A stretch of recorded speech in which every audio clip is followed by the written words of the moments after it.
لیکن پھر بھی لوگ عبادتوں کو انجام نہیں دیتے، ایسے ہی بیٹھے رہتے، مسجد میں آ کر کے وقت گزارتے ہیں، مسجد کے باہر کٹوں پر بیٹھ کر کے وقت گزارتے، بیڑی سگریٹ پیتے وقت گزارتے ہیں، اور بولتے ہیں کہ بس یہی تو شب قدر ہے۔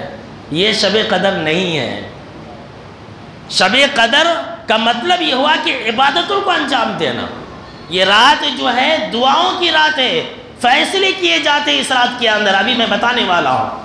تو میرے دوستو، پیغام یہی ہے کہ یہ رات ایسی رات ہے جو ہماری زندگی کے لیے بہت ہی اہم ہے، اور جس رات کے بارے میں جناب محمد عربی صلی اللہ تعالیٰ علیہ وسلم نے فرمایا، سیدنا انس بن مالک رضی اللہ تعالیٰ عنہ راوی حدیث سے کہتے ہیں کہ آپ صلی اللہ تعالیٰ علیہ وسلم نے رمضان کے آتے ہی ہمیں یہ خوشخبری دی کہ ان ھذا الشہر قد حضرکم، کہ میرے صحابہ تمہارے سامنے میں ایک ایسا مہینہ آیا ہے جس مہینے کے اندر وفیہ لیلۃ خیر من الف شہر، جس مہینے کے اندر 1000 مہینوں سے بہتر والی رات ہے، شب قدر کی رات آ چکی ہے ہمارے لیے، بالکل ہی ہمارے سروں کے اوپر ہے، آج یہ رات سے شروع ہونے والی ہے۔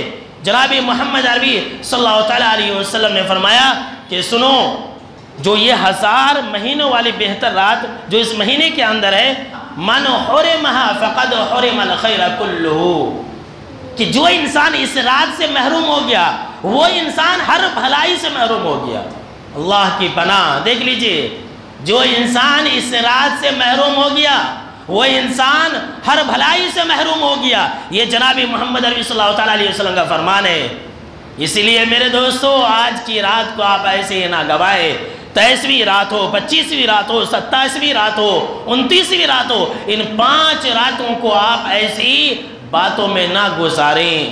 باتیں کرنے کے لیے تو پوری زندگی بھری پڑی ہے، بازار جانے کے لیے تو پوری زندگی بھری پڑی ہے، شاپنگ کرنے کے لیے تو پورے سال بھرے پڑے، لیکن یہ رات گئی تو پھر ہماری زندگی کے اندر ایسی رات کبھی نہیں آ سکتی ہے۔ کیا فرمایا جناب محمد عربی صلی اللہ تعالیٰ علیہ وسلم نے؟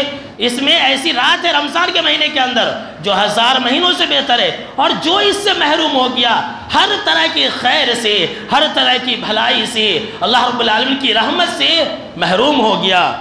آگے آپ صلی اللہ تعالیٰ علیہ وسلم نے فرمایا وَلَا يُحْرَمُ خَيْرَهَا إِلَّا مَحْرُومٌ، اور جو بدنصیب ہوگا نا، جو بدبخت ہوگا، وہی انسان شب قدر کی راتوں سے محروم رہ سکتا ہے۔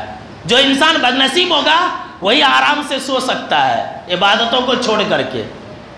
جو انسان سو گیا وہ انسان ہر خیر سے محروم ہو گیا میرے دوستو۔